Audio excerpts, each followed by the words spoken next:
Sir, मैं और एक बात कहना चाहता हूँ।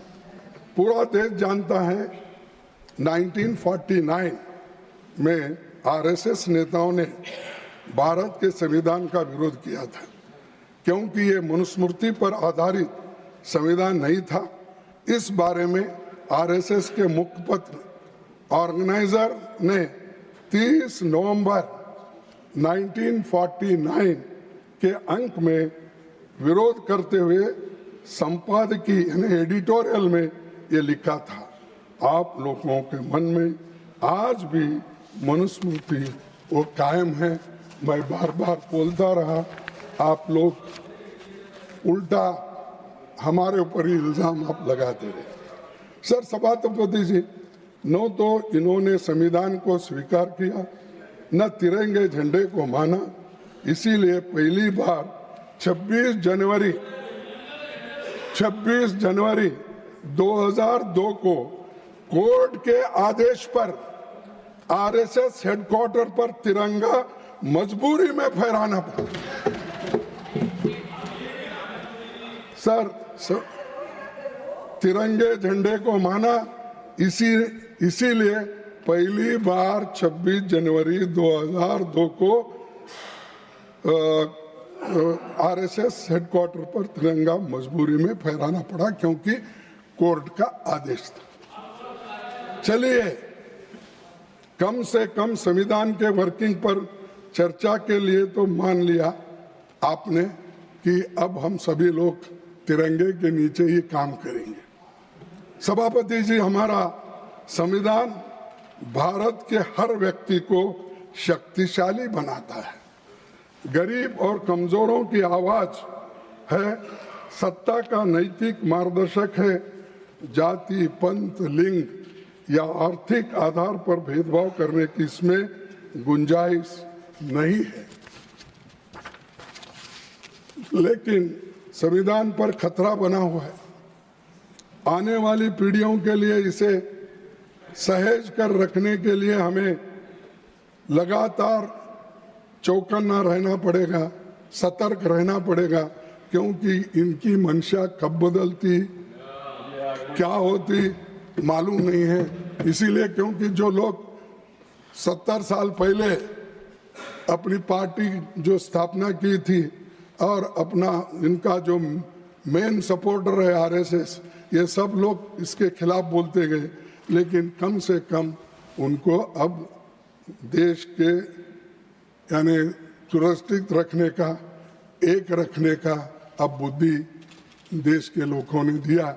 इसलिए मैं आपके तरफ से, आपके ओर से उनको भी धन्यवाद देता हूं, आपके बदलते हुए नीति को, और जो सम्मान कॉन्स्टिट्यूशन को दे रहे हैं, सम्मान झंडे को दे रहे हैं, सम्मान देश के लोगों को दे रहे हैं, और कॉन्स्टिट्यूंट असेंबली में जो बनाए हैं ये सारी चीजें, उनका भी याद आपको अब आ रहा है। इससे पहले उनको याद ही नहीं था, वो सब डूब गए थे। सर, मैं जब बहुत से शक्तिशाली देशों ने यूनिवर्सल अडल्ट फ्रेंचाइज नहीं था, महिलाओं को वोट का हक नहीं था, तब भारत में महिलाओं के समेत सभी को यूनिवर्सल अडल्ट फ्रेंचाइज का अधिकार अगर किसने दिया, वो कांग्रेस ने दिया, संविधान ने दिया। और ये संविधान अडल्ट फ्रेंचाइज, सर आपको तो मालूम है कि कितने देशों के, आप भी कॉन्स्टिट्यूशन पढ़े होंगे, बहुत से महिलाओं को, या ऑस्ट्रेलिया हो, अमेरिका हो, यूके हो, फ्रांस, वहां पर डेमोक्रेसी की बहुत बातें करते थे, लेकिन डेमोक्रेसी के साथ, संविधान के साथ उनको वोटिंग का पावर नहीं मिला था। ये एक ही देश ऐसा है जिस दिन हमारे को ये मिला, आजादी मिली, संविधान इंप्लीमेंटेशन हुआ, उस दिन से अडल्ट फ्रेंचाइज सबको मिला। गरीब, अमीर, कम से कम काम करने वाले लोग, मजदूर, किसान, सबको मिला। और ये किसकी देन है साहब? ये नेहरू जी की नहीं है, ये अंबेडकर की नहीं है, ये कॉन्स्टिट्यूंट असेंबली का नहीं है, और वहां पर जो कॉन्स्टिट्यूंट असेंबली में इनके मेंबर थे वो सब चिल्लाते रहते थे। मैं पूरा वो डॉक्यूमेंट्री देखा हूं, आप भी देखिए, 10 घंटे का डॉक्यूमेंट्री है कॉन्स्टिट्यूंट असेंबली का। अगर आप देखेंगे तो आपको पता चलेगा कौन कौन क्या क्या किस उस वक्त बोले हैं, किस क्लॉज पे किसने क्या बात रखी है, किस आर्टिकल पे कितने बहस हो गए। जरा देखे तो मालूम होता है जे कामत जी क्या बोले और फलाना साहब ने क्या बोला और जनसंघ के हमारे नेता क्या बोले, ये सब उसमें मालूम होता है। तो इसीलिए आप जरा वो देख लीजिए, उनको दिखाइए तो बहुत बड़ा, वो भी राज्यसभा की देन है क्योंकि वो डॉक्यूमेंट उन्होंने ही बनाया। और उसके बाद वो भी देखिए कि पंडित जवाहरलाल नेहरू जी का डिस्कवरी ऑफ इंडिया, वो भी एक 40 घंटे का है। तो वो भी एक बार देखे तो आपको मालूम होता है दुनिया में पहले कैसी थी, हिंदुस्तान कैसा था, बाद में हम किस ढंग से इतने सिविलाइज्ड होकर काम कर रहे हैं और क्या वो सामाजिक समानता थी, ये सारी चीजें उसमें आप देखेंगे। ऑर्गेनाइजर में 51-52 के चुनावों के दौरान यूनिवर्सल अडल्ट फ्रेंचाइज के खिलाफ लिखा गया। ये तो सही है ना? अच्छा, पंडित नेहरू ये बोले साहब, उन्होंने कहा अडल्ट फ्रेंचाइज के बारे में 51-52 को उन्होंने बोला, ये कहा Pandit Nehru would leave to confess the failure of universal adult franchise in India. Shall I read? Pandit Nehru would live to confess the failure of universal adult franchise in India. यानी universal adult franchise को, जो महिलाओं को voting मिलता था, जो शूद्रों को voting मिलता था, जो गरीब लोगों को मिलता था, इसके बारे में अपोज अगर कोई करे, वो आरएसएस के लोग करे, ये लोग जनसंघ के लोग करे, और आज हमको पाठ पढ़ाते हो। और मैं ये कहना चाहता हूं, और उन्होंने कहा कि ये सत्यानाश होने का खुद पंडित जवाहरलाल नेहरू जी देखेंगे। अरे आप सब अडल्ट फ्रेंचाइज में ही वोट देकर आए,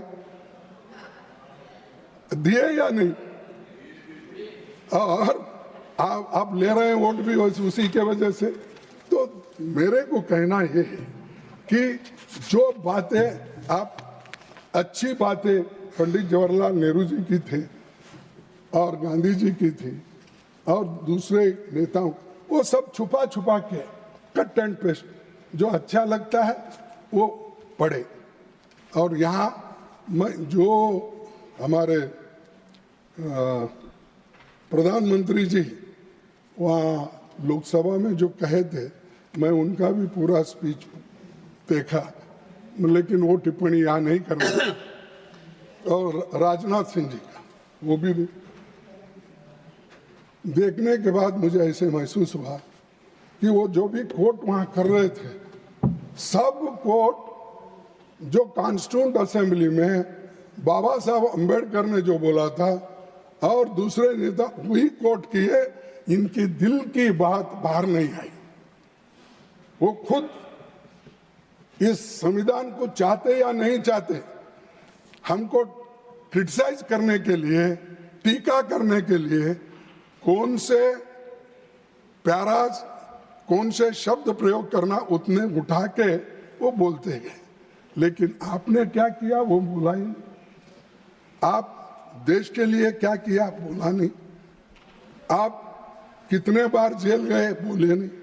आप कितना पीड़ा देश के लिए आपने सहन किया ये कहा नहीं। अरे देश के लिए जो लोग लड़े नहीं, उनको आजादी का महत्व क्या मालूम है और संविधान का क्या मालूम है? जो पसीना बहाए, घर छोड़ के चले गए, विद्या अपूर्व करके रहे, और ऐसे लोग आज उनके बारे में, वो स्वर्गवासी होने के बाद आप उनकी बात करते हो।